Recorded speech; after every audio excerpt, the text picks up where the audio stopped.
ഇരിക്കൂർ പാലം അപകടാവസ്ഥയിൽ. പാലത്തിന്റെ പല ഭാഗങ്ങളിലും കോൺക്രീറ്റ് തകർന്ന കമ്പികൾ പുറത്തായ നിലയിലാണ്. സ്പാനുകൾക്കിടയിലെ ടാറിംഗ് തകർന്ന വലിയ വിള്ളൽ രൂപപ്പെട്ടിട്ടുണ്ട്. പുതിയ പാലം നിർമ്മിക്കാൻ അടിയന്തര നടപടി സ്വീകരിക്കണമെന്നാണ് നാട്ടുകാരുടെ ആവശ്യം. ഇരിക്കൂർ പാലമാണ് അതീവ ശോചനീയാവസ്ഥയിലുള്ളത്. ഇരിക്കൂർ കൂടാളി പഞ്ചായത്തുകളെ ബന്ധിപ്പിക്കുന്ന പാലത്തിന്റെ ഉപരിതലം പല ഭാഗങ്ങളിലും തകർന്ന നിലയിലാണ്.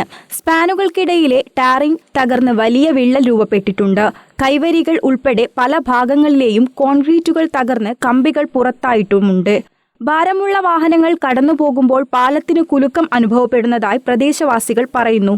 കണ്ണൂർ, മട്ടന്നൂർ, തലശ്ശേരി, ചാലോട്, ഇരിട്ടി, ശ്രീകണ്ഠാപുരം ഭാഗങ്ങളിലേക്കുള്ള 40-ൽ ഏറെ ബസ്സുകളും മറ്റ് വാഹനങ്ങളും അപകടാവസ്ഥയിലുള്ള പാലത്തിലൂടെയാണ് കടന്നുപോകുന്നത്.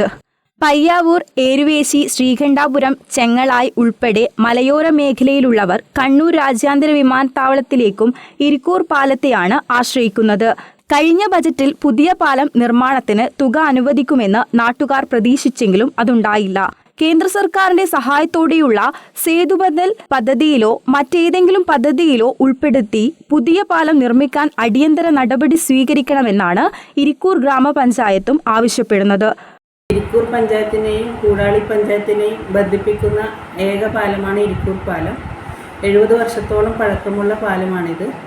അതിൻ്റെ കൈവരിയും ഉപരിതലമൊക്കെ പൊട്ടിയിട്ടാണ് ഇരിക്കുന്നത്. ഇരിക്കൂറിനെ സംബന്ധിച്ചിടത്തോളം ഇരിക്കൂർ വികസനത്തിൽ പ്രധാനപ്പെട്ട ഒരു വിഷയം ഇരിക്കൂർ പാലം തന്നെയാണ്. സർക്കാർ കടുത്ത അവഗണനയാണ് പാലത്തോട് കാണിക്കുന്നത്.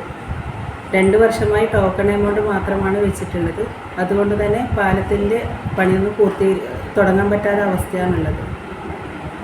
അതുകൊണ്ട് തന്നെ കേന്ദ്ര ഫണ്ടോ മറ്റോ ഉപയോഗപ്പെടുത്തി എത്രയും പെട്ടെന്ന് പുതിയ പാലത്തിനുള്ള സംവിധാനം ചെയ്തു തരണമെന്ന് അറിയിക്കുന്നു.